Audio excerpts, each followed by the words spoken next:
Welcome to Cabernet and Pray, the podcast where we explore Christianity through the beauty of wine. This is episode 23, and today is so good. It is, I like them all for different reasons, but today was a special one because today I get to have one of my mentors for over a decade. I don't even know how many years it's been now, but for a long time now, a theological mentor of mine who has helped me work through so many different subjects and ways of understanding God.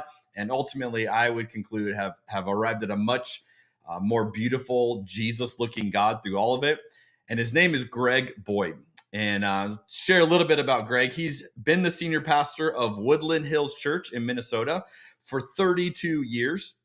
He's married to Shelly for 45 years, and they have 3 adult kids and 6 grandkids. He has written a bunch of stuff. On the episode, I asked him if he even knew how many books it is. He guessed 23-ish, so we'll go with that. He's a drummer in a band called Not Dead Yet, which is pretty great.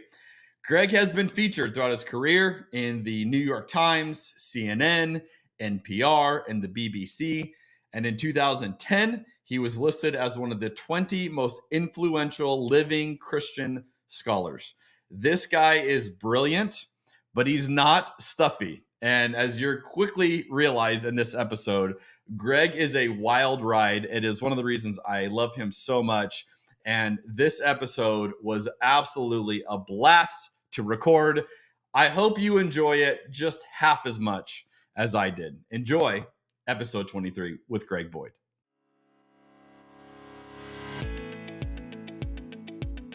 I've never shared this with anybody publicly. There's so many things happening in this conversation right now. 1,000 years from now, people are going to be looking at this podcast saying, so this was the breakthrough. If this was SportsCenter, that would be like such a hot take. Skip Bayless would have no idea. Stephen A. Smith would have no idea what to say if you drop that down. That is so good. The joke I always say is like, how'd you learn so much? You got to drink a lot. The power of food and beverage to lubricate an environment. Resistance to change is hurting the church. I'm not in the camp that God has a penis or a vagina or a body at all. I'm in the camp that God is a universal spirit. This is the strangest podcast that I have been on. I don't even know what to do. I'm kind of geeked up about this wine. So this is my second glass, and it delivers a little more of a punch than I expected. So if I get a little loopy, it's your fault. You told me to drink it on the show. You've uncovered the mystery. You've exposed the formula. You've just duct taped together a number of things that aren't normally hanging out together, and I'm here for it. We're going to sit down at a table, we're going to have a glass of wine and some food, and we're going to talk about the beauty of Jesus. Thank you for the hospitality that this particular podcast provides folks like myself, and I know others, to be curious around their faith practices. I will never forget the first time I bought a bottle of wine by myself, which was yesterday.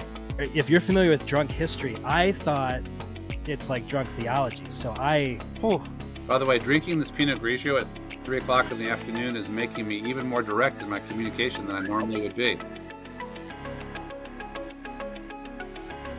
All right. Welcome to the podcast, my man, Greg Boyd.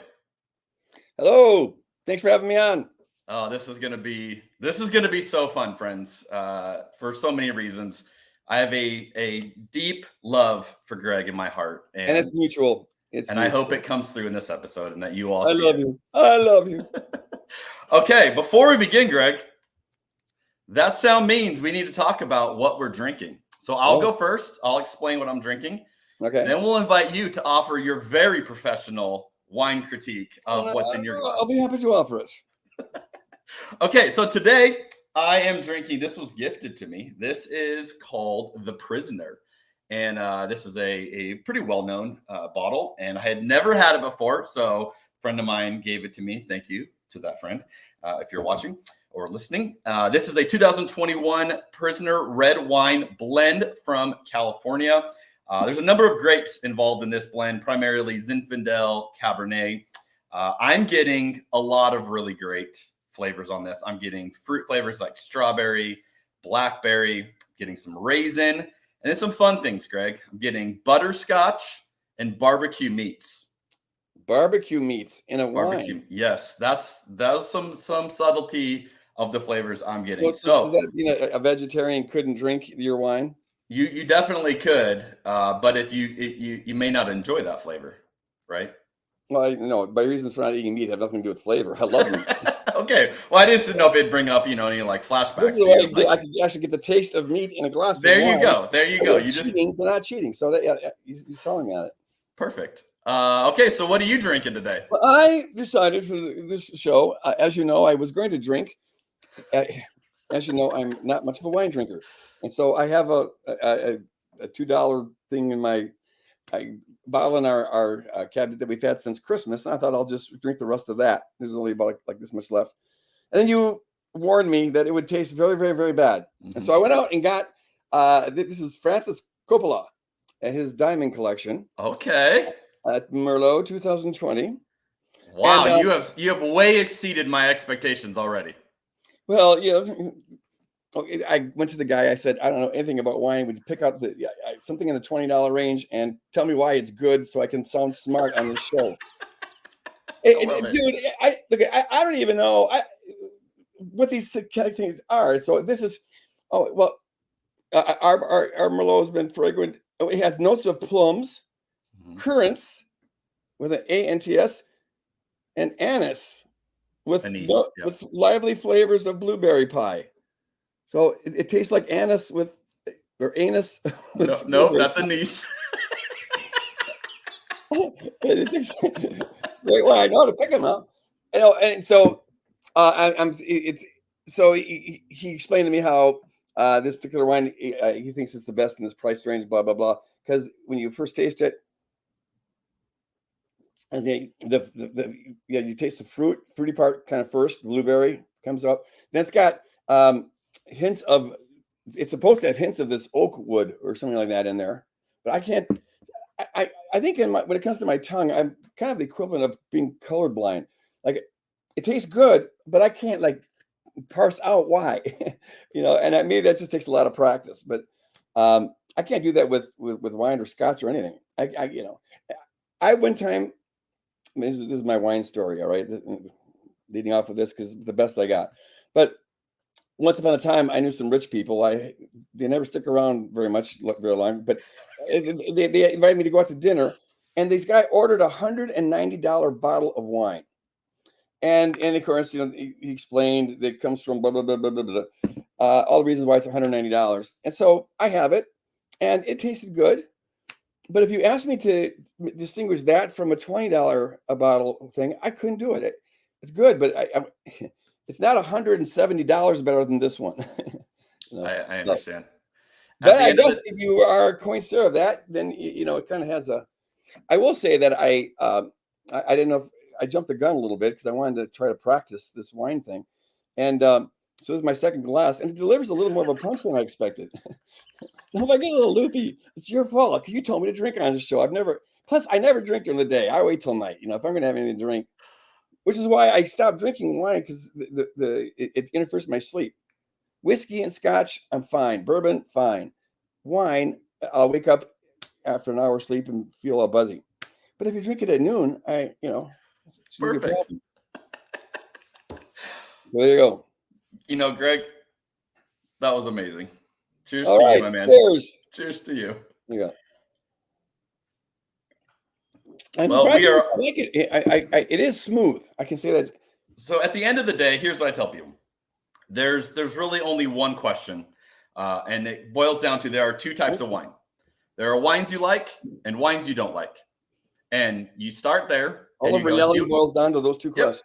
Do you like the wine? And if the answer is yes, great job. You picked the right wine. There you go. Good. Perfect. And then I'll cut this to my refined taste in wine. Excellent. I love it.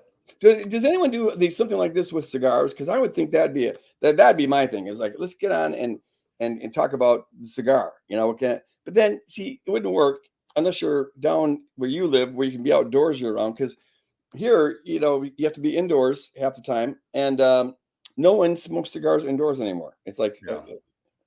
No, it's not culturally appropriate like it used to be in the 50s. And I'm glad too, because it would stink up everything. But But that'd be a fun time.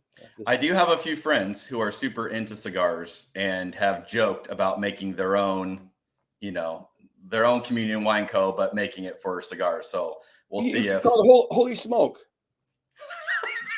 Come on. That's brilliant. Yeah, we got the Holy Smoke. Okay, we got to look into this. Tell your friends I'm game. Plus, I need an excuse to smoke a cigar. Okay, so otherwise I feel guilty, because they're expensive. So if we spiritually wrap it up into something, then it's good. Exactly. Give me enough reason I can become a drunk for Jesus. I love it. I'm so proud of you. You are aging well, my friend. You are aging well. Aging well. Thanks for lying, but I don't know if age is kind to anybody, but it's been kind of brutal. I wouldn't recommend it. It really is not for the faint of heart. Just physically, everything starts falling to pieces. So don't get me going on that one.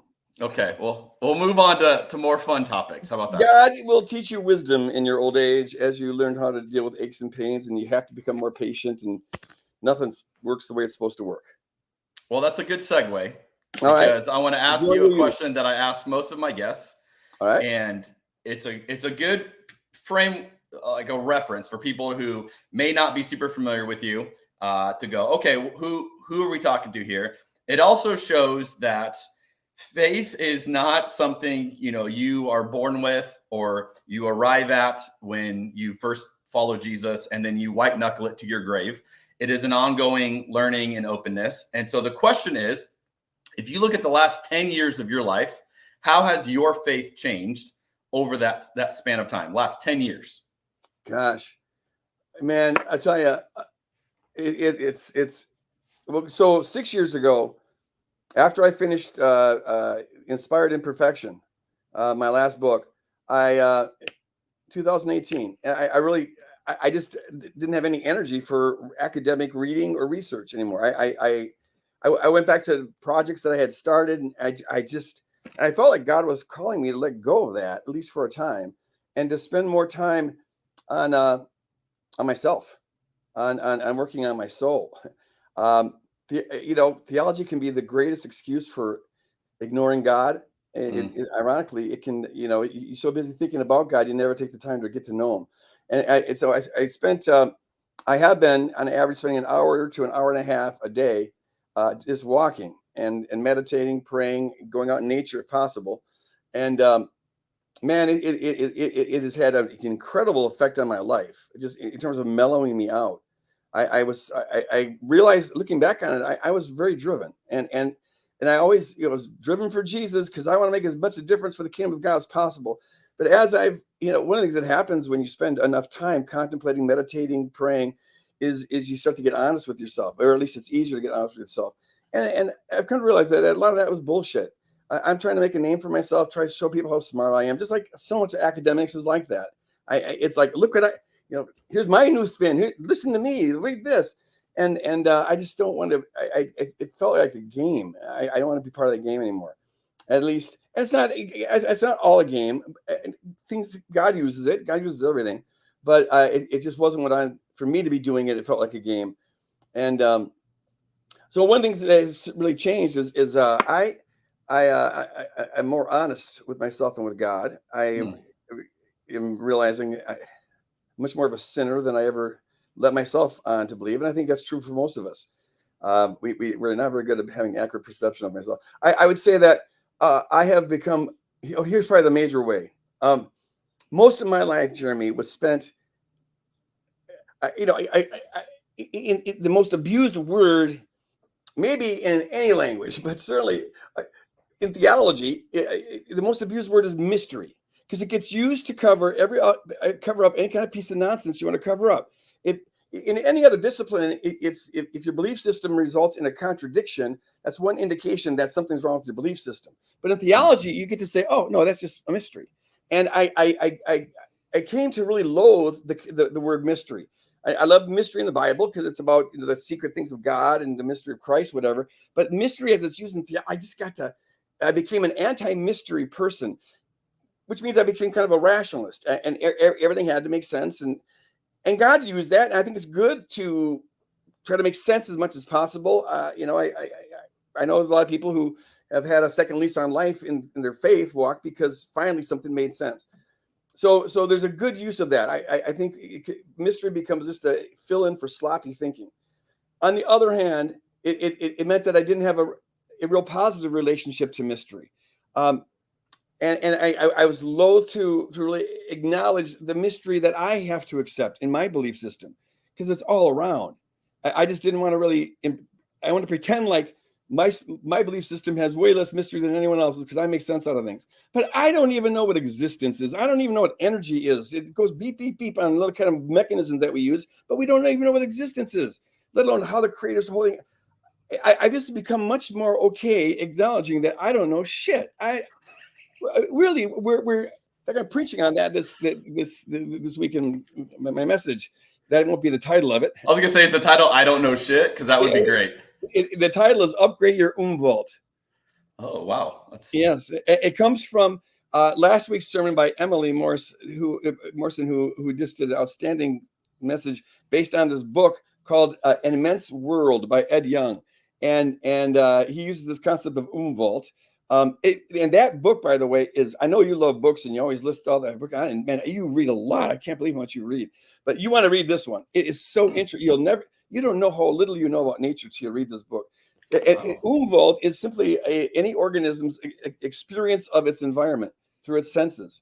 And it's our sensory bubble that we all have to live in. And it filters out most of reality, but allows us to experience a little bit of reality. And outside of our Umwelt, there's nothing but mystery. So the sensory bubble that my dog lives in is way smaller than mine, although she picks up frequencies in hearing that I can't possibly pick up, and her nose is 1,000 times better than mine. But she doesn't know what algebra is or what the universe is, because I'm 95 million years more advanced than her. My brain has evolved 95 million years more. But my brain is still a bubble. I'm still locked in it, into my five senses. I pick up only a fraction of the reality that's around me. And so imagine that, suppose the world will go on for another 95 million years and the brain continues to evolve. We will be to those beings, if evolution continued at the same rate it's been going, we'd have the intelligence of a dog. In the same way that my dog can't understand algebra, because the reality of algebra is outside of my dog's Umwelt. So also there'll be things that they know that I can't conceive of. And so when you realize, and that's just 95 million years, what if we went forward 900 million years, and you begin to realize how little we know. And for me, it has really helped me get in touch, become appreciative and worshipful of God's transcendence. I've always much more emphasized God's closeness, when we visualize Jesus in our imagination, and that's called cataphatic prayer, where you pray with mental images. And I'm a strong believer in that.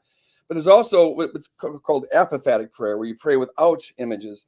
And that's more about capturing the transcendence of God. And I've really been getting into that. And just accepting the mystery of it all and being okay with, I don't need to know. I have a map. Here's what I think is true. And at the center of the map is the cross, and the cross is the way of love. And the last 10 years, I tell you, and this has been true for every new decade of my life, but the number of things I believe, the number of things I really believe gets fewer and fewer. And the number of things I care about get fewer and fewer.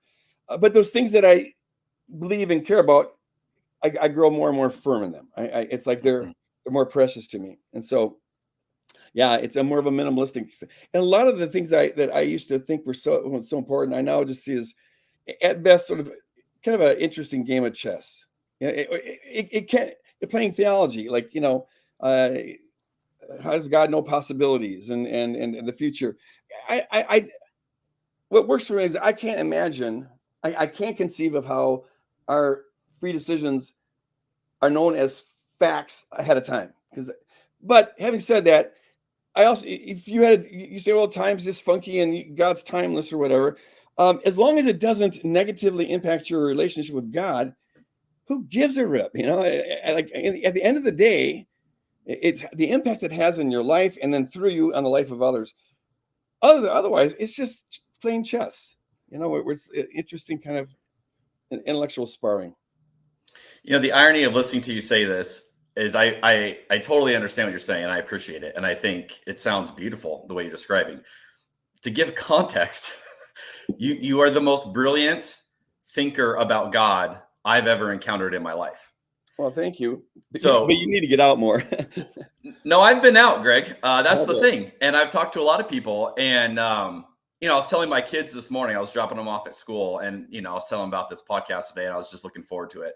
And they're like, tell us about Greg. And so I was, sound like you're all over the place, and you're fun, and you're wild, and you're not what people expect. I said, but you've also over many years walked through some really pivotal ideas with me as I was trying to make sense of a faith that I inherited, that I grew up in, but I got stuck in a lot of different things. And I remember coming out of college with way more questions, and going, I don't know how to like keep going, and started reading things. That's how I started reading your books, and then discovered you. And, then we launched this whole journey together. But it is a bit ironic for you to say that the way your brain works, like, must be nice to be able to go to the summit and understand God in ways that, like, the rest of us just kind of scratch the surface of, and then go, yeah, but who knows? Who cares?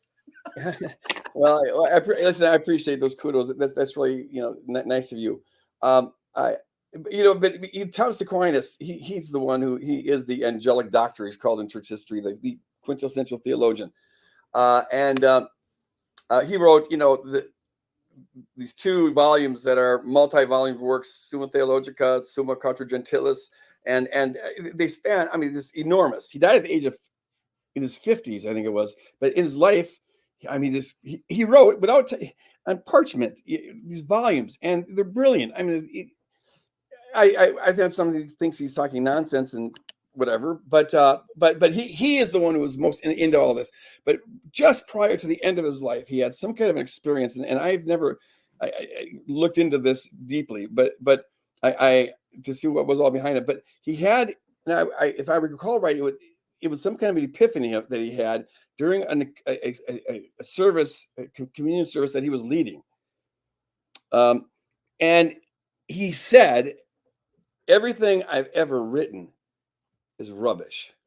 He had this encounter with God. It's like everything is just rubbish, and maybe he just means so inadequate, like words don't come close to describing this, but yeah, there is that kind of thing of just we're so arrogant if we think that we can be confident about, we know the ways of God. When you consider, like, we're these little tiny microbes on this little tiny planet circling this helium ball. It itself is not, it's pretty average as the universe goes. And that little helium ball is part of this galaxy of 2 billion helium balls.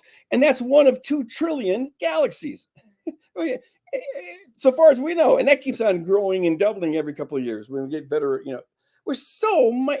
we're the equivalent of a grain of sand on the planet Earth and all the beaches of the world, and it's just got to humble us. I just find that, but I find it to be very freeing also. To, as long as I can trust that this God is love, and just trust that the cross is the best indicator of the character of God.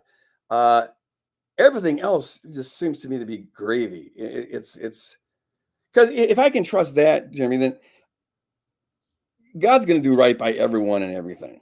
Now, I don't have to know what that's even going to look like. I don't even have to understand it.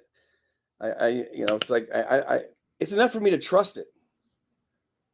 So, and then I can offer opinions about what I think is the best option given that conviction. Like, well, what kind of hell do you want to, do you think is most plausible given that God is love, and what kind of, so you can work those out. But all the time we're working those out, I think you should be aware that we're dealing with a God who's so far beyond us.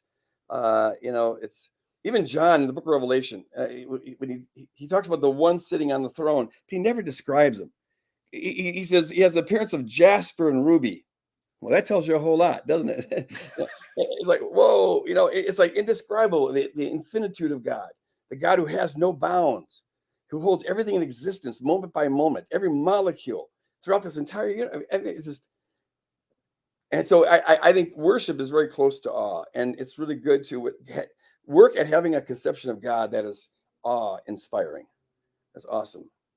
Well, it's well said. And I appreciate your humility and your openness. And that is great. At the same time, I would say, and you have helped me with this, there are theologies and ways of understanding God that do not align with the person of Jesus and do not create a more loving version of people. And that's really damaging. That's a lot of Christianity. And so one of the things where I get passionate about is showing people, no, God is better than you think and better than a lot of these classical, traditional ways of understanding God. Like, let's explore some of these. And then watching, the scales go off people's eyes and they see this beauty a lot of times for the first time. And, you've lived with these ideas for so long. And, the way I've told people is you probably saved me a decade of time, of how long it would have taken me if I wouldn't have had you in my life, poking and prodding and asking good questions, that it would take me probably 10 years to get to where I am today, longer. So I would have been 10 years older to be here. And I'm just grateful for that. And I try to be that role for others of, hey, let me show you the best of what I've seen. And, humbly, like, I could be wrong, but like, here's the best of what I've seen. Yeah, and that's the most we can claim is like, here's the thing that makes the most sense to me. Right. And then you share it because it will make the most sense to others. But you are right. There's theologies, where people have they have horrendous pictures of God, but they have to call that God loving, because if they don't, that means that God's going to send them to hell. So it's a, fear-based kind of a thing. And so that's where the allowing, and this is, I think, how the New Testament portrays things, but allowing the cross to really redefine who God is. Because that's what the Apostle Paul does. The cross is the power of God. That's just so unlike any kind of conception of power that anyone's ever ascribed to God. It's just, it's one of the ways that it's true and inspires that human beings would never make that up. The cross is the power of God. So yeah, it's that's a true mystery. I think if we're using the word right, it's not just that which we can't figure out, but it's that which is awesomely beautiful. It's the mysterious. Is Einstein even he said that the contemplating mystery is how do you put it, the highest experience one can possibly have. It's encountering the mystery. It's the otherness, the beyondness of God that is just awe-inspiring. Okay, that was question one. Okay. Okay, so I've got something super fun planned. I don't know how this is gonna go. I've never done this. This one. I've never done this yet. We're gonna try something, okay? Oh, great. So I was thinking about, you have, like I mentioned, you have been a massive theological mentor to me. You have helped me work through many ideas. Much of my theology has changed into adulthood because of conversations with you and ways that you have shown me things. And I have found it to be more compelling than what I had prior. So I thought it would be fun to have a little ongoing mentor conversation in real time. And here's how we're going to play this game. I've got some video clips from other episodes of the podcast where people have said things that I thought, that's an interesting argument. And I want to have you react to their argument in real time and just see your take on it. Oh boy. All right. Are you up for this? Yeah, this sounds fun. Okay. More wine, I'll be better at it. Yeah. So the first one is David Gushee. Do you know Dr. David Gushee? Oh yes. Yeah. Really, I like his stuff. Okay. So in a conversation with him, we were talking about his book, Defending Democracy from Its Christian Enemies. We're unpacking it. I talked about you, and I read a quote from one of your books, and then I asked him to respond to it. And so he gave me his response, and then I want you to respond to his response. All right. Okay. So this is about a little over 3 minutes. Okay. So you can settle in for a little bit. We're going to watch this together. And then we're going to see Greg Boyd's reaction to David Gushee's reaction to what Greg Boyd wrote. And then go back to him and have him react to my reaction to his reaction. This is like theological inception, okay? All right, here we go. All right. It comes from a book called Myth of a Christian Nation, and Boyd writes this. He says, while all the versions of the kingdom of the world acquire and exercise power over others, the kingdom of God, incarnated and modeled in the person of Jesus Christ, advances only by exercising power under others. So Boyd, offers this power over versus power under that I know I and many others have found very helpful. Does this fit into what you're saying here? How would you incorporate it or offer a different way of looking at it? What would you do with that? I think it's too simple a distinction. When the government takes our tax money, that's power over. Because, Jeremy, if you don't pay your taxes, the government has power over you, and they can fine you and penalize you, right? But is that power over like intrinsically wrong? Or does the kingdom being power under mean that a good Christian could not be part of the tax collecting apparatus of the state? Well, then the question is it illegitimate for taxes to be collected to do things like educate children and clean up the environment, fix the roads, educate the children, and clean up the environment? Let's just say that. The state exercises power over us, collecting our money, whether we like it or not, to do those three things. I do not think it is illegitimate for the state to do those things, to collect the money from us, especially if we have had a voice in setting the tax rate, because it is our representatives who set the rate. Nor do I think it is illegitimate for Christians to be the ones who are actually collecting the taxes. So to work at the IRS and write the letter to Jeremy saying, Jeremy, you owe us another $3,000. I don't think that's illegitimate either, because in the democratic process, that is what the tax rate was decided to be. And this was the agency that was set up to enforce it. So what I think Boyd is doing there is too negative about the proper exercise of power in public life. How about private life? Parents have power over children. We say, no, you can't do that, or yes, you must do that. You can't have 7 cookies before dinner, and you must go to school. That's power over. Is that illegitimate? No, because you're exercising power for the good of the child. If you were not exercising that power, then the child would make all kinds of bad decisions. So I actually think that the distinction is overdrawn, and it makes us allergic to the proper exercise of power in community. So no, I think I'm not there. But power over for what purpose? If the state says, hey, 330 million Americans, you must all affirm that Jesus Christ is Lord. That would be an illicit exercise of government power, because it would oppress the rights of the citizens. It's not what government's supposed to be doing, and it's a violation of the First Amendment. So it's how the power is exercised, not whether the power is exercised. And it's also who decides what the rules are going to be in a democracy, because we have a voice in that. There's a legitimacy that would not be the case if a dictator said, this is what you must do. It's a good hot take. Man, Gushy versus Boyd. I literally was like, I need to clip this and then get Boyd on. There you go. You heard it here. All right. All right.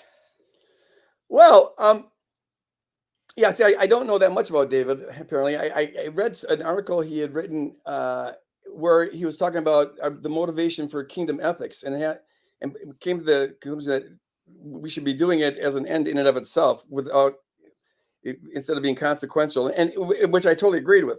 But here he seems to have a real strong buy-in for democracy. And I suspect it caused him to misunderstand what I'm getting at, because I wasn't at all saying that the use of power over is illegitimate. The whole thing is I'm saying, what kind of power do you trust? And the kind of power we're to trust is the power of the cross, because Paul says that is the power of God. And that is a power under. It's the power of self-sacrificial love. And everything we do is supposed to be done out of self-sacrificial love. And so that's what defines the kingdom. Now, of course, as a parent, you got to use power over with your kids. As a teacher, you must use power over with your students. If you are okay being in the police force, you got to have power over there. That's not illegitimate. It's just, that's not the kingdom. Okay. So you can't have you can have a good way or a bad way of having power over others, but you can't have a kingdom way of having power over others. And that is, I think, the mistake that Christians don't make. They exercise the same kind of power kingdoms always have exercised: power to control, power to impose your will, all the rest. But they thought it was unique to Christ, even though now they ascribe to Christ the same kind of power that all the kings use. And so this is the king who rules from the cross, and that's why I was emphasizing it like that. So yeah, it doesn't. And so there's some of the kingdoms of this world are autocracies, totalitarian states. Others are democracies. Now we're having a lot of democracies that are becoming totalitarian states or fascist states, and all the rest. And I think that some are better than others. I'm glad I live in a democratic country rather than a non-democratic country. I worry that that could be in danger and all the rest. But none of that defines me as a kingdom person. That's my opinion about how Caesar should run the world. It can make me smart, make me be dumb, whatever, but it doesn't make me kingdom. What makes me kingdom is my commitment to live this kind of way and to trust in this kind of a power, and not put our trust in the power of the bombs and the tanks and the bullets and the flags and all the rest. The power of the cross. So you would say then someone living in the kingdom will still have to participate in power over, but they don't have to necessarily make that their end-all trust. Right, and they shouldn't make it their end-all trust. That's not what's going to save the world. No, there's going to be, and Christians can differ on this, and we all follow our own conscience. But at some point, it could be the case that the power over that you might be called on to use in a government capacity might violate your kingdom convictions. Like, for example, I think every person who's going to run for presidency or for Senate or any place where they might have to order troops to go into war and kill people that they don't know. Ask the question, okay, how does that jive with Jesus saying, love your enemies and bless those who persecute you, and everything you do be done in love, and all the rest, so I couldn't do that. So at some point there could be a conflict, but the fact that you're going to be in charge of somebody, whether it's collecting taxes or whatever, no, in the fallen world, we need hierarchies. That's just how the thing works. And otherwise we have chaos. I think Paul assumes that governments are going to use the sword. Romans 13. He says that, as I read it, he's saying that insofar as they are doing it to curb sin and to keep justice, that's how God keeps order in this world. They're servants of God. That's how God brings about justice, dikaiosune. And that's the same word he said to Christians like 6 verses earlier in chapter 12. He says, you leave all vengeance, all justice to God. Our job is to love our enemy. Okay, so you don't harbor that in your heart. So you leave it all to God. And then he goes on to say, now here's how God does it. He works through governments and to punish wrongdoers. Because in the fallen world, there's a lot of people who won't do the right thing for the right reason. They'll only do the right thing because they'll get hurt if they do the wrong thing. So it keeps order. I like it. Maybe it's not Boyd versus Gushy. Maybe you both can coexist in this one. No, I won. I want to win. I'll dare you, Gushy. Okay, I like that. That was good, Greg. That was good. Okay, clip number 2 is from a friend of yours, Thomas J. Ord. Oh, he had an interesting way of explaining Jesus on his episode with me, and he described Jesus in ways that I don't know that I would describe Jesus certainly that way or had necessarily heard. And so I thought this will be fun. Let's see, what does Greg think about the way that Thomas J. Ord describes Jesus. All right. Jesus of Nazareth is not God. And that's heresy right there for most people. I think I can say Jesus is divine, or Jesus expresses the divine nature, but one of the essential characteristics of God seems to be omnipresence, but Jesus of Nazareth is not omnipresent. Another is that God can somehow know everything knowable. Maybe not the future, like you and I as open theists would say, but God can at least know the past. And here Jesus is walking along and a woman touches him and he feels something, power go out of him, and he says, "Who touched me?" Well, that's not an omniscient being.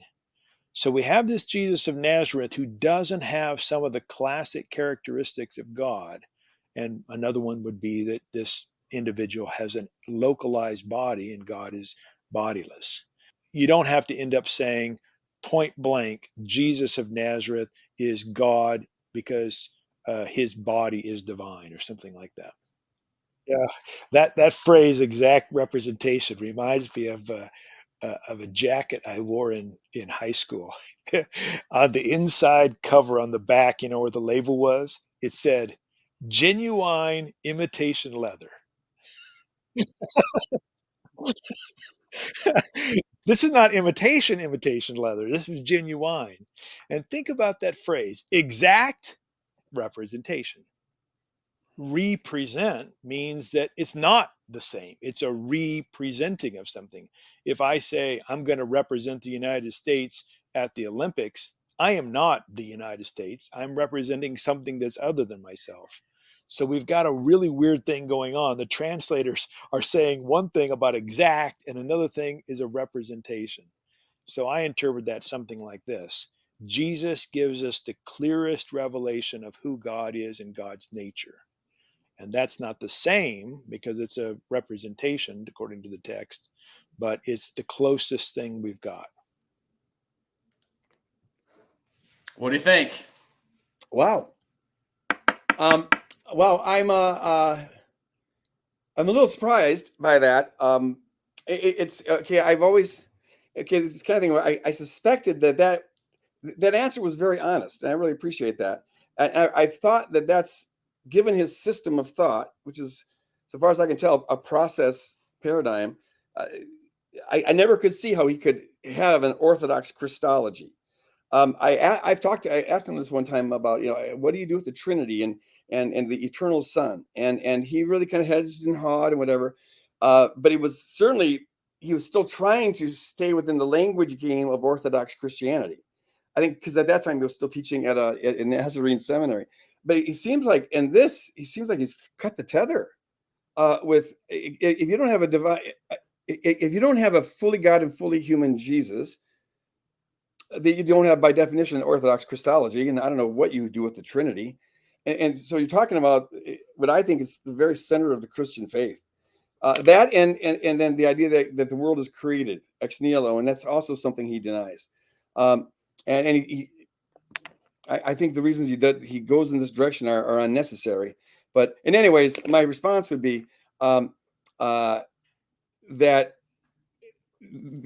don't know if Tom even cares about this that much, but when you read the New Testament, I just think the early fathers were right when they came to the conclusion that though it's paradoxical, though it's mysterious, you find these early disciples of Jesus who are Jews, monotheistic Jews, worshiping Jesus, praying to Jesus, ascribing to Jesus all the attributes of God.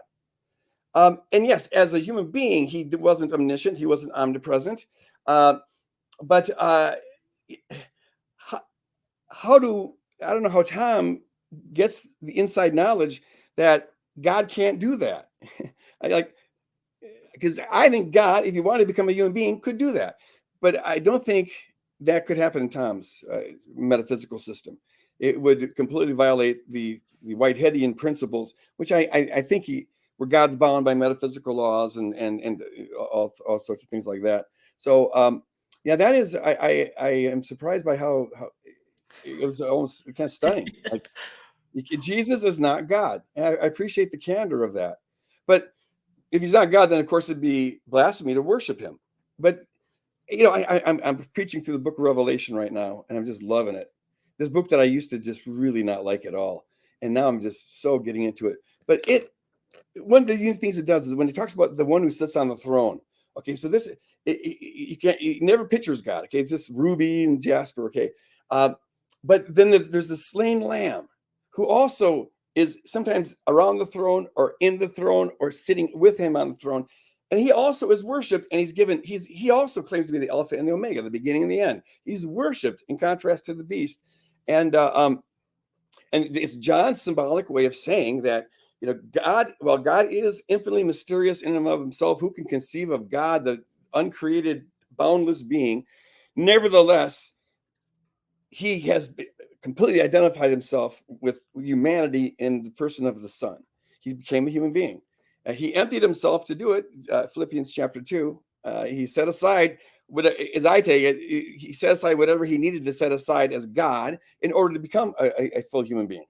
And so, since a human being is not omniscient by definition, then he had to take on finite knowledge and finite space, and and all the rest. He became killable, and as I said earlier, I don't need to have to be able to make total sense out of that. I'll give the Christology that I think makes the best sense, but at the end of the day, it's mysterious. We have to just agree. But my dog doesn't know algebra. Why would I think I should be able to understand the incarnation? And so, but I think it's very important to hold on to that. I think when you cut the tether like that, Jesus just becomes sort of the best example of human beings, and he's no longer saving us. He's it just changes the whole story you live in. Well, it seems to me that you could have both. You could say Jesus is divine, Jesus is God, and also say Jesus is the fullest version of a human. Oh, you know what I mean? Like those inherently aren't in contradiction. No, those aren't. In fact, they're inherently necessitated, and that's what the church has always said, that he is because he's God becoming a human being. He's also the perfect representation of God, and also perfect representation of human potential. Definitely is that. But the whole Chalcedonian Christology comes by hanging on to those two things together. And it's good. Okay, I got one more clip for you. I did an episode with a guy named Jonathan Foster. I just want to say that I appreciate asking me these kind of questions, or I appreciate folks like Tom, because I look so conservative next to them. It's like it's not like an absolute fundamentalist. We got to believe in the Trinity. We got to believe. And it's a relief, because I'm usually getting accused of being a liberal. It's like always liberal. So it's good to take it from the other direction. Hey man, I'm just here to to give you some PR. You are mainstream evangelical. People just haven't figured it out yet. There you go. I don't know what mainstream, but we'll get to that. All right. That's number 4. Okay, number 3. I did an episode with a guy named Jonathan Foster, and he wrote his dissertation on mimetic theory. And so we did a lot and talking about mimetic theory. And here's what I would say to set up this clip. One of the things you helped me work through was atonement theories. And I grew up with penal substitutionary atonement because that's all I knew. That's what I was raised with, and didn't love it.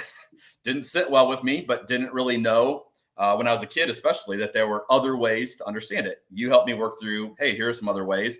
In particular, the Christus Victor view, I really have loved and think to date, that has been the most compelling view that makes the most sense of what this looks like Jesus. In this clip, Jonathan offers the mimetic view of atonement that I also really like. So I'm curious if you like this view too, or if you're going to shoot this down. So here's Jonathan Foster. I was introduced to Gerard when I was really trying to figure out, well, wait a minute, why did Jesus have to die? I'm a little embarrassed to say that I was in my 40s and pastoring before I really, wrestled with that. But whatever, that is what it is. And so finally, after I got a pretty good handle on what Gerard was saying, I finally realized, oh, Jesus had to die because we killed him.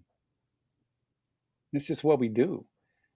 He didn't have to die to get God to love us God in the section we call the Old Testament was already forgiving, and Jesus was forgiving before he was even brutally tortured and murdered. So it wasn't because of that. It was because I think that because we've ordered our systems upon scapegoating violence, and Jesus identified with he didn't identify with the powers, and so we had to project our issues onto him. And Gerard is I think spot on there, and when he's saying, God doesn't need any of us to be victims. I call that in my dissertation the myth of redemptive sacrifice. I'm borrowing a little bit from Walter Wink, who talks about the myth of redemptive violence, and I just changed that word to sacrifice because I think it makes it a bit more specific. But I don't think God operates that way. I think we do. I think we operate by the myth of redemptive sacrifice. But I don't think God does. I think it's possible that God might be love. And if God is love, love doesn't need sacrifice and would not force. Love actually, I don't think actually love can force. Because if you could force, it wouldn't even be love. And so Girard gives me an intelligent way to try to process all of that. And I'm super, super thankful for that. Rene Girard. What do you think? I have really become pretty fond of Girard's stuff. He's on to something. I'm not sure about mimetic theory I'm always a little suspicious of any theory that claims to have, explained the atonement.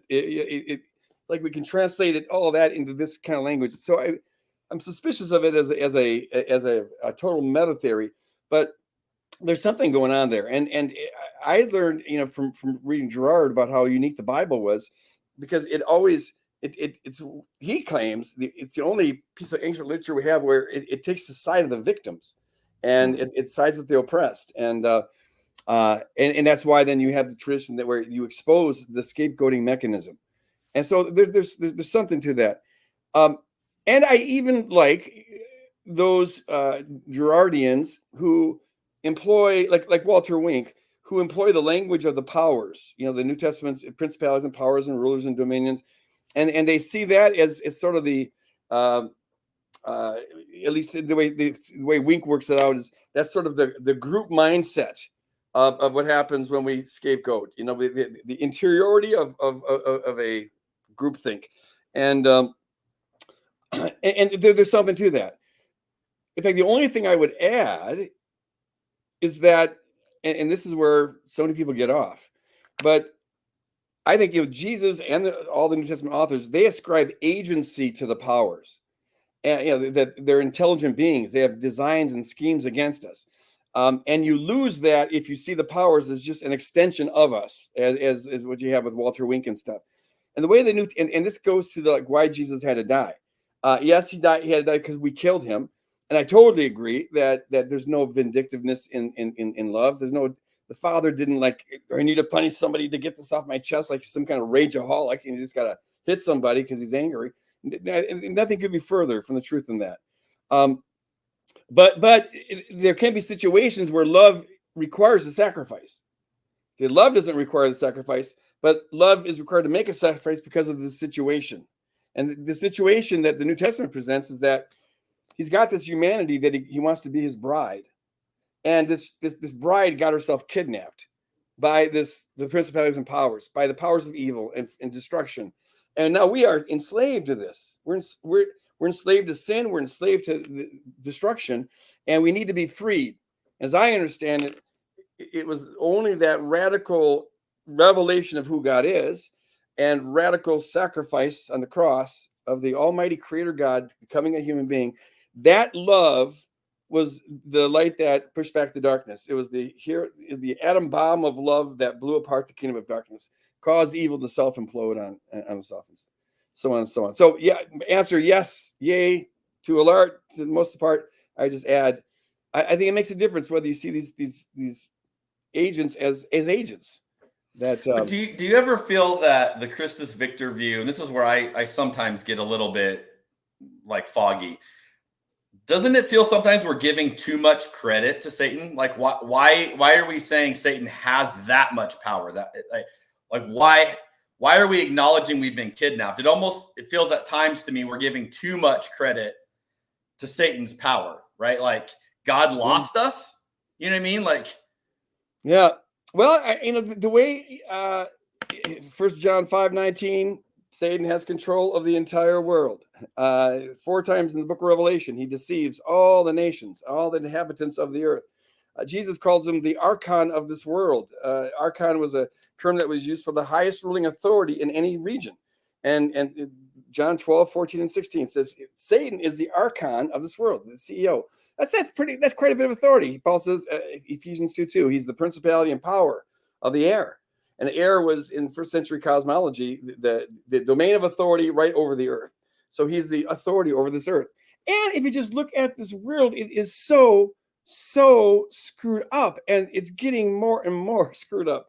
And something's terribly wrong. So if you hold that God really is altogether lovely, beautiful, love, and nonviolent, you have to have a good explanation for why nature it does not look that loving and kind and nonviolent. And this whole creation, and we're called slaves, so I don't think we're going beyond what the New Testament says if we are saying that, God in his manifold wisdom, which means his multi-layered wisdom, he accomplished a lot of things on the cross. Okay, so I don't want to reduce it down to one thing, but I think all the things that he accomplished and all the different metaphors that are used surrounding the atonement in the New Testament, they all could be categorized as they all come into the rubric of rescuing humanity and creation from evil. And I think that's the central thing he did. That's good. Okay, one more I want you to respond to. I don't have this on video because this conversation happened after I hit stop recording, and then I debriefed with a guest, and then he dropped this little nugget, and I was like, shoot, I wish that was recorded. So I'll describe it to you. I was doing an episode with a guy named Caleb Campbell. He wrote a book called Disarming Leviathan. And Caleb is basically, he has given his life to going after Christian nationalism, and not as his enemy, but they're his mission field. That's how he phrases it. So he considers himself a missionary to Christian nationalists in America, trying to show them that there's something better. I respect that. So he said something, though, in a conversation after the episode that I was like, Caleb, that is a fascinating idea, and I've never thought of this. And he mentioned you by name, and so I thought this will be fun to just see if you've experienced this. I was asking him, like, hey, how's this going? Like, how are you seeing this? How's this playing out? Are you doing okay? Like, how's this all happening? And he was saying he's noticed a trend that he thinks there's a shift happening in Christian circles right now, where it used to be progressives and conservatives. And you have the progressives over here, the conservatives over here, and they would battle. He said he's noticing a shift where now the issue seems to be not how progressive or how conservative are you, but what is your response to the use of power? And that he's saying now the church is getting divided in a different way. You have those who say, yes, let's rally around this. Let's make America great again. Let's lean into all this influence. And those who are saying, no, that is not at all what the church is called to be. And so you have this new kind of rift in the church on this issue. But then here's the statement he made, is he said, what I have noticed from his experience in these camps, not, saying this is not the way the church is called to be. He said he's been watching progressives and conservatives come together in ways he never has seen before. And he was saying what people are doing is they're going, yeah, I don't agree with you on X, Y, and Z, but I really agree with you on how you're responding to this in this season right now. So we have more to lock arms on than we don't. And then he said, again, I didn't bring you up. He said, yeah, I'm watching how people are receiving guys like Greg Boyd. And I was like, oh, okay. And he goes, for a lot of years, Greg Boyd has been kind of labeled as a heretic because of open theism. He goes, what is happening in the circles I'm in is now people are saying, yeah, we don't agree with the open theism, but we love what he does with the kingdom and, the powers and all of that. So they're welcoming you back in. The conservatives are embracing you. I thought this was so fascinating. And I'm wondering, have you experienced any of this? Have you seen that the playing field, the chessboard has been rearranged a little bit? Yeah, I don't see it as clearly as he does, but I do see some of this. Where I, like, for example, I was invited. I spoke at Preston Sprinkle's conference, whatever that was called. What's it called? And there's a lot of Calvinists there, people from Reformed backgrounds, but they are united in wanting to distance themselves from kind of butthead Christianity, that fundamentalism that we always got to be right. They really emphasizing having an irenic spirit and talking through things. And so that, yeah, I have been invited to those kind of things. There is now a whole group of people, and it's this movement, so far as I can see, and it's been going on for quite some time. I just learned about it like 15 years ago, but of people really becoming Jesus-centered, where really simplifying their theology and everything down to make it Jesus-centric. And so like the Jesus Collective is this group that is kind of a hub for folks who are moving in this direction. And there are folks coming into this from real left-wing avenues, but also coming at it from real right-wing things. We have a number of folks in Africa, and they have a very conservative theology, but they are all over this, Jesus-centered thing, because they see how other Christians are abusing power and whatnot. So, that actually, I'm glad that you ended with that question, because that gives me hope. And that's like, because sometimes you can get so cynical when you see, but something is changing. The stat I had heard, and I never saw it disputed, is that 83% of white evangelicals voted for Donald Trump in the previous election. Now it's down to 64%, which is still like high, but so there's a shift kind of going on, and I hope people. A lot of folks woke up to this when with the moral majority. There are folks who they had all this buy-in, and they tried to. That was really to take America back for God, and a lot of them at some point realized, wait a minute, this is no longer Jesus-y, and that's why I got out of that movement. It's like, they just had this, and I forget some of the names, but some real big name folks opted out of it, and then wrote books about how the kingdom. This is not the way of the kingdom, and so it's like this pendulum swing, And so now with this Christian nationalism, it seems like that is really growing. Everything I hear about is like that is really growing, and they are standing back and standing ready. They're to see what's going to happen here, and it's very concerning. What's going to. But I appreciate this brother who feels called to be. That would be the hardest mission field. That'd be.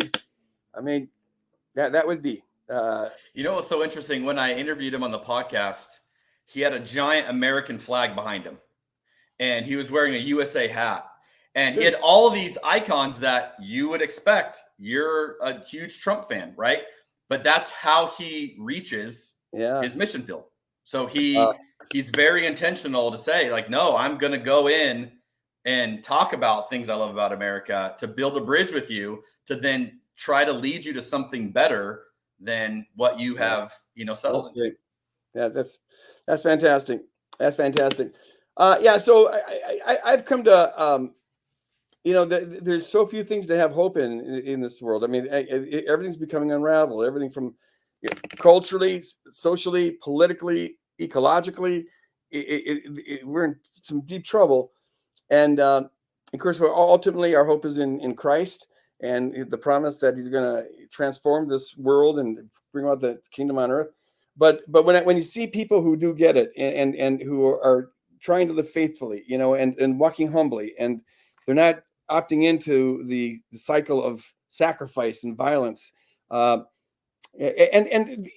Maybe when Jesus said that the kingdom of God's like a mustard seed, I thought that by now we should be a big tree, right? But maybe it's always going to be a mustard seed. The percentage of folks who get it until it comes back, the remnant, right? The first fruits was not the majority of the crop.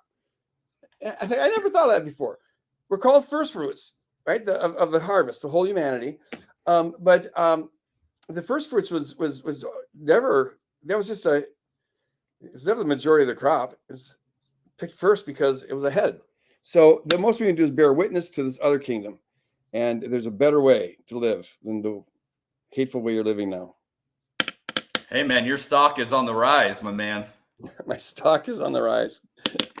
Are you saying I'm corny? Nice. I see what you did there. Okay. We're gonna close with a speed round of questions. Oh, man, you're grilling me here.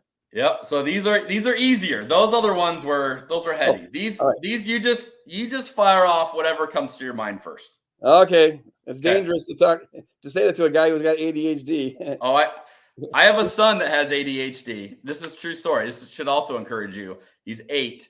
He was in the car this morning. We were talking about you, and I said, "Hey, Abel, my friend, Greg has ADHD," and his eyes got big, and he said, "He does?" And I said, "Yeah," and I said, "And he's the most brilliant person I know." And he said, "Well, Dad, I'm smart too." And I said, "You are incredibly smart." And it was like literally like he had a little glimmer of hope of like someone who has what I have has done well. So that's great. And that's why you should be out loud about stuff like that. Yeah. Instead of keeping it a secret, whatever. So I always tell people. And when I tried, it was probably about 5-6 months ago. I've mellowed out so much from spending more time in prayer and contemplation and whatnot that I thought, I don't think I need my meds anymore. I think I can get rid of it. So I went a month without it, and everybody was begging me after that month to go back on them. Please, Greg, you need it. Okay, so I will confess. This is my guilty confession. I enjoy your sermons when you're off your meds. Those are my favorite because you go on tangents and I'm like here for it. And it's like, I have no idea where you're about to go because you have no idea where you're about to go. And those are always my favorite sermons. Like, buckle up, here he goes. Yeah. Well, I now don't do that nearly as much. We actually have a rehearsal sermon where you kind of go through it all and iron out the bugs and, so I try to put the boundaries in there, keep the train on track. But sometimes, it gets a little wobbly. It's probably for the best.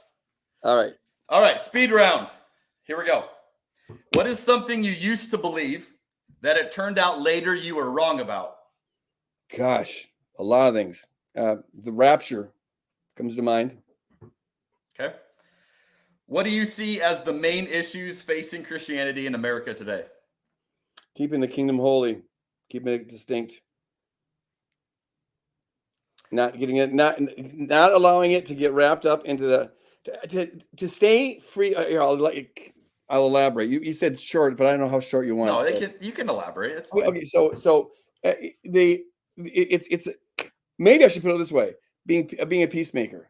In America, we are on this polarization where everything's getting weaponized in between. It's just really crazy. And so the worst thing that can happen is for the church to get caught up into that, to just become a Christian version of the hate that's already going on. But we need to opt out of that. To keep the kingdom holy means to keep it distinct, set apart. And that means being able to live out the kingdom in any situation you're in. So Paul says, 1 Corinthians 16:14, to do everything in love, everything. And so I encourage folks that if you're in a political or theological debate and winning the debate becomes more important than loving the person, then do the kingdom a favor and shut up. Because you're losing the debate even if you're winning. The goal should always be love, communicating love, the honoring the worth of the person. They may have views that are deplorable to you. They may embody everything that's just wrong with humanity. It doesn't change that we're still called to love them and to reflect that love by how we dialogue with them. So, side note, I didn't know you were going to say that, but you just triggered a memory. One of the reasons early on why I was so enamored with the way that you understood God was because of how I watched you live it out. So I think a lot of people are watching leaders in the church, right, formally and informally, and saying, do I want to look like you? Do I want to be more like you? Is that the kind of Christian that I see as like the end goal? And if it's not, then they look at what ideas got you there. And then there's a skepticism, right, on those ideas. But the reverse is true. When you see someone, you go, I want to be a Christian like you. Then you go, what ideas got you there? Like, how do you see God? And for you, what's funny is when I first started becoming friends with you, this was, I don't know how many years ago now, people would caution me. Jeremy, he's considered a heretic in a lot of circles. Yeah. And I found it so funny because they only knew of you, through an idea from afar, right? You were a believer of this doctrine or whatever. Mm-hmm. And I'm going, well, yeah, I've hung out with a guy and And I'm telling you, like, he looks like Jesus the way he's responding. And like, that makes me believe what he's saying even more. And I'm not going to make you share it unless you want to share it. But you told me a story one time about another pastor in your area named John Piper who tried to take you down. And the way you told me that story, I've never forgotten it. And you basically didn't fight back. You didn't try to take him down, tit for tat. You just said, like, do what you got to do. And I remember you telling me that story, and I'm being so amazed going, what does this guy, how does he understand a faith like this? Because like, I wouldn't have wanted to react the way you did. And you do embody the, like, let love win. It's not worth winning an argument. Well, thanks. I appreciate that. I do remember that.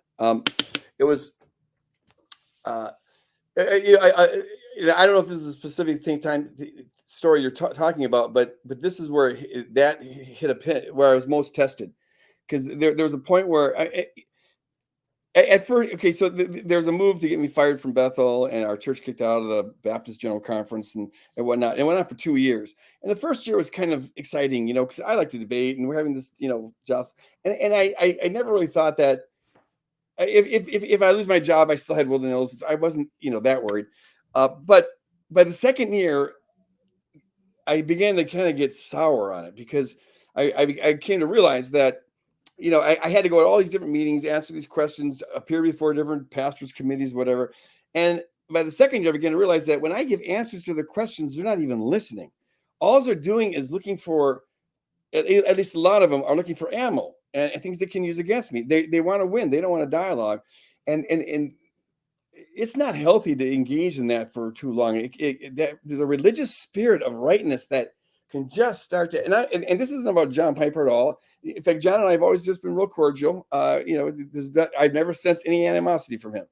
Some of his followers, yes, but not from him.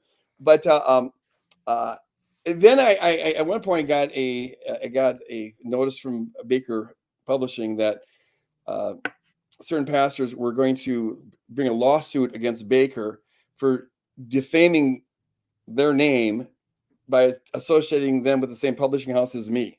And they're calling on, one person was calling on a boycott of any Christian stores that would sell my books. And that one got me pissed. Okay, now you're like, and it was that night where I would recommend this to every follower of Jesus. I think it's one of the most fundamental disciplines you can possibly have. But I felt in no uncertain terms, the Lord saying to me, Mr. Boyd, I'm giving you an assignment. Your job is to pray for John Piper and for his church and for his family, and play blessing on them, and to do it every day until I tell you to stop. And it went for about a year. And at first it was pulling teeth. I was really mad. When you want to not like somebody, it's hard to pray for them. But Jesus says, pray for your enemies, pray for those who, in your view, are despitefully using you. And that's the only way to stay free. You see, I now realize that when Jesus says that, yeah, it blesses them, yeah, all prayer, but it's mainly for you, so you don't get caught in the undertow and it can sour you. And what I found is that it's really hard to do at first, but it's like a muscle, and if you start doing that, at first it's really hard, it's pulling teeth, but in time God softens your heart. That's another thing I've learned just by spending more time in prayer and meditation, is that you give God time to soften your heart and to change your perceptions and maybe begin to see even what God sees in them. Jesus thought they were dying for it. They've got unsurpassable worth.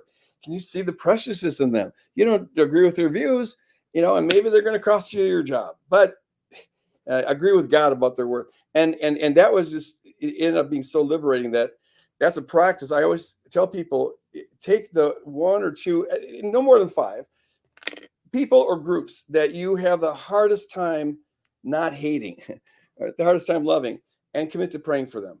And it doesn't mean that you're praying, that they'll live a nice, prosperous life, or because maybe they're out there killing people. It's more of an Old Testament prayer. Lord, smite them. Maybe it'd be like the slugs in the sun. Cause them to shrivel up. No, but because sometimes I would pray, God, protect people from this person, but that doesn't change their unsurpassable worth. I love that. That's the only way to stay free, my friend. All right. What do you see as some of the main issues facing the church in America today? Well, it's staying free from polarization is definitely one of them. We always have got a lot more work to do around racism and around reconciliation with indigenous people. A major issue that we're going to have to confront, talk about, and do it in a loving way and an open-hearted way, and let the Spirit move. But the whole LGBTQ issue is right in our face, and so the church needs to be in dialogue about this. What the various views that people have, and we're starting to do that at Woodland Hills. And not just with the straight people in the room. You need to be talking to gay Christian friends who get their perspectives on it, because they're the ones who are the most impacted, you know. Yeah. And that's a major issue. And then I really think that in this coming decade, in the decade after, our climate is going to be going absolutely bizarro, bonkers, crazy. It is already this last year. I mean, we are now going on our 12th month straight of breaking records by records. They just came out with this report, the International Meteoric, whatever it's called, came out with this report yesterday, that not yesterday, last week, where every indicator that they look at, every indicator that marks global warming is just one of the indicators. How many storms are there? How frequent? Every single indicator broke records this last year, and it never happens. And so, anyways, we're going to be seeing an immigration crisis like the world's never seen here very soon. Already, there are millions of people displaced because the whole Horn of Africa is sweltering. Either if they're not getting flooded, they're in droughts, and that's where some regions are. And so, this responding to the increasing crises that are going to be caused. I think eventually, as society begins to crumble, it's already in the process of this. Will the church be a faithful witness in a time as the world unravels? I think that's all, though. Other than that, it's going to be pretty easy. Well, easy peasy. What is something blowing your mind right now? The concept of Umwelt. I've really gotten into the whole Umwelt idea in the book An Immense World by Ed Young. Just realizing that, okay, do you know that of the total light spectrum, light comes in different frequencies, right? So if the whole light spectrum were the length of my arm, like this, okay, the amount of light we actually see with the human eye, what percentage of the light spectrum do you think we see? I'm going to guess it's small based on this setup. Yes. Okay, I'll tell you. I'm trying to get this, show you my cool arm. I can't do it. So if you think about the length of my arm, right there, the amount of light we experience is 0.0003% of 1%. 0.0003. That's 3 millionths of 1%. That would be like the size of a human hair against my whole arm. That's how much of the total bandwidth that we experience. Now, that's our Umwelt when it comes to seeing. So it's similar when it comes to hearing and everything else. And so it is for every insect and for every organism and for every animal. It has a frequency. And what's really interesting about this book is that it gets into the different ways that different animals experience the world. And it's so, it's just so freaky, mind-boggling. These bats who just by sending out echoes, based on what comes back to them, how quickly the echoes come back, they can tell if there's a moth somewhere out there in the middle of the night, and then zero in their radar to the point where they're sending out 200 pulses a second as they zero in to snatch this thing. It's just mind-boggling. But all of them are limited. And so we think we see the whole of reality. We only see a fraction of reality. Yeah. And that's within the light spectrum that we know about. That's just the kind of energy that we can measure, because that's the kind of energy we live in. For all we know, there are as many different kinds of energy as there are kinds of frequency within any given light spectrum. And so you become aware that basically there's not that much difference between you and the box elder bug when it comes to being aware of what's going on in this universe. We are not. We're so small, and then that for me creates wonder, and amazement, and I don't know. It's why it seems to be so arrogant, or I don't want to use a negative word like that, but I don't quite get why some people are so insistent that angels are impossible, or that principalities and powers, that they are just metaphors of, when they're. Do you think that we're the only intelligent beings here in the universe, and we're not all that intelligent?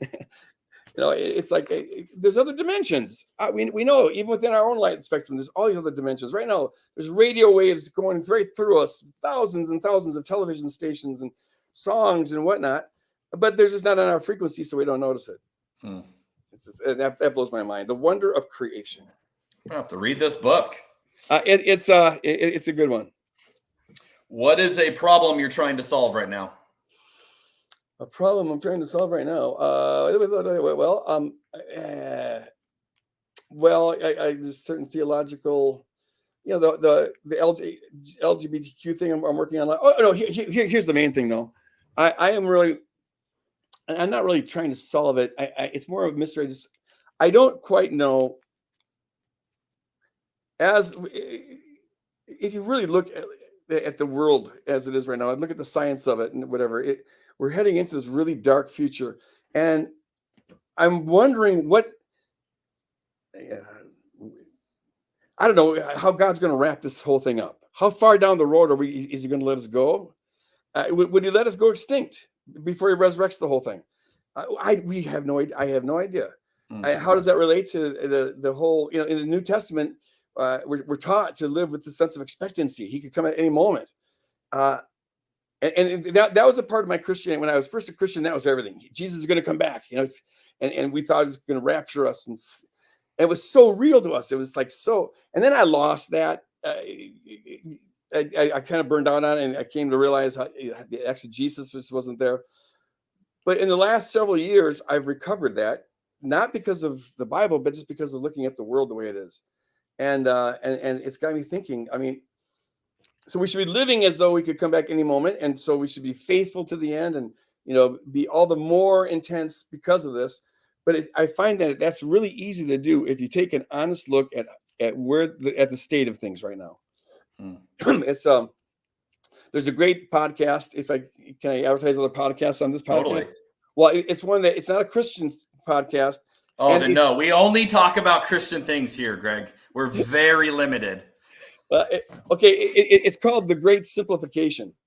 Nate Hagen is the host. He is a former professor at the U of M here, and the Great Simplification is just his word for collapse, because everything will simplify. Because everything that's complex requires energy, but our energy is running out. Because this whole society was built on a battery. I got that metaphor from him. It's built on a battery, a finite battery that's running out. And it's called fossil fuels. And the more the battery runs out, the more expensive it is to get at the battery. And we're already past the peak. All right, we're getting less on our return than we are in our investment. But it's got to collapse. And so how does it has to? It's even apart from climate. We've been running at this on borrowed energy, taking from ancient sunlight that's trapped under the earth.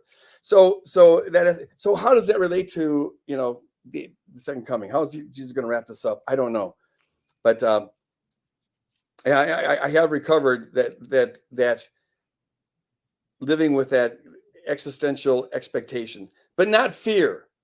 And that's the thing in the New Testament. Like when we think, oh no, society is going to collapse. It's going to be, and it will be terrible. It's going to be terrible. It's going to be terrible.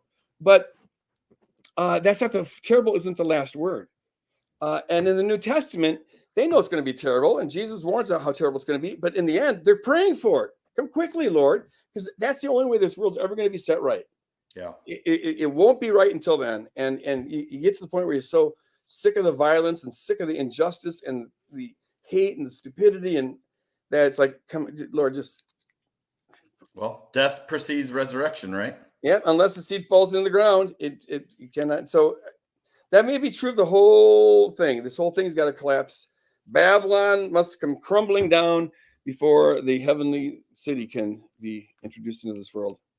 So it's going to be on. We're in for some unpleasant years here. Those are some big problems you're trying to solve, by the way. I think that's the biggest answer I've got yet to that question. I should have said, well, there's a screw that's loose on my bike. That's right. So some people are just like, I don't know how I'm going to, it's like, wow, you're contemplating a lot. Okay. What's something you're excited about right now? Well, I'm excited about what I see going on, this movement of Christians who are getting it, who are the kind of post-Christendom, Jesus-centered. It's all about living in love. That's happening, and that's, I think, the most exciting thing on the planet. That's the most hopeful thing going on, I think, in the planet. I'm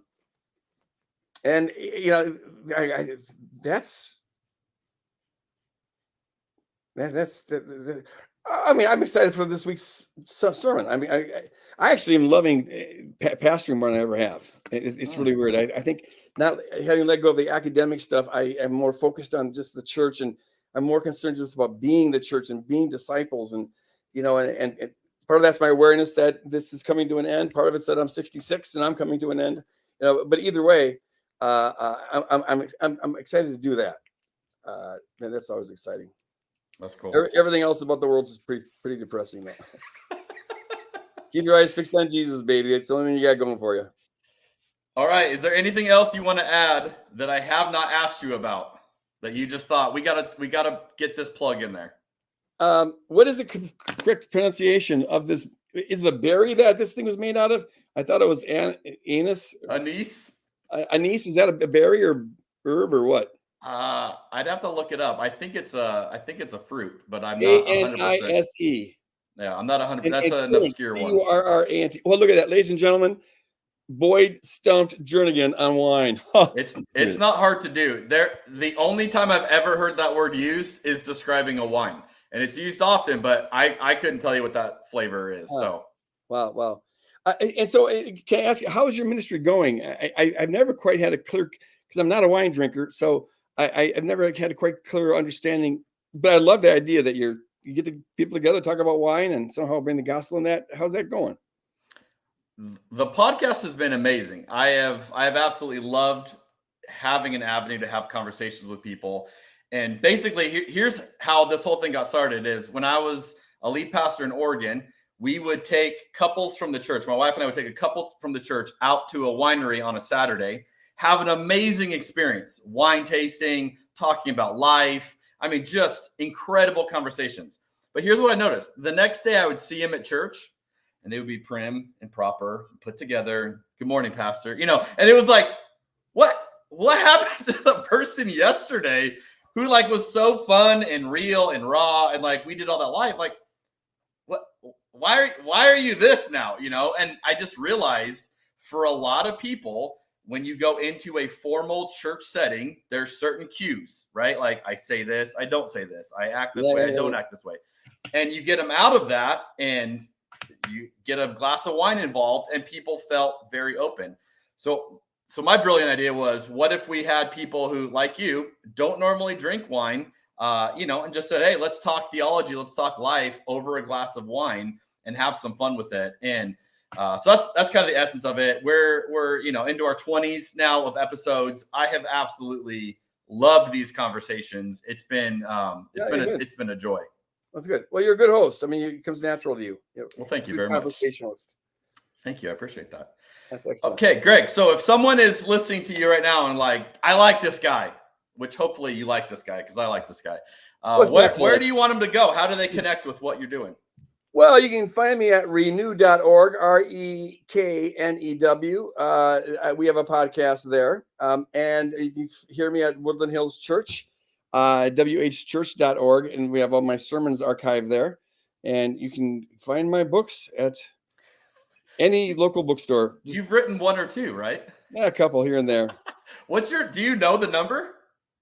I think it's 23, 22, 20. That's fun. I was like, I gotta look this up because I don't know what the actual number is these days. Yeah, I don't know, but I haven't done anything for 5 years, so that's taking a little break. There you go. Yeah. Well, hey, my friend, you are a gem. Always a delight. You have been so amazing in my own life, And I'm so excited to post this episode because I feel like we're going to give our listeners and our viewers a chance to see like just a little glimpse into what you've done for me for years in real time. Like we're going to show you them. And I think you are just such a gift to the church and to a lot of us who want to follow Jesus. And we're not always sure what that looks like because we see a lot of junk around us.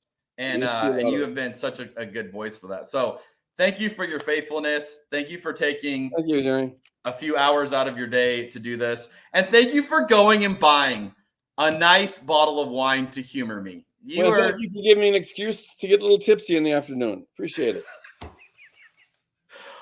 Dude, you're the greatest. Hey, thank you so much. And everyone, thank you for joining us. I hope you have loved this episode as much as I have. We appreciate you listening and watching, and we'll see you all on the next episode of Cabernet and Pray.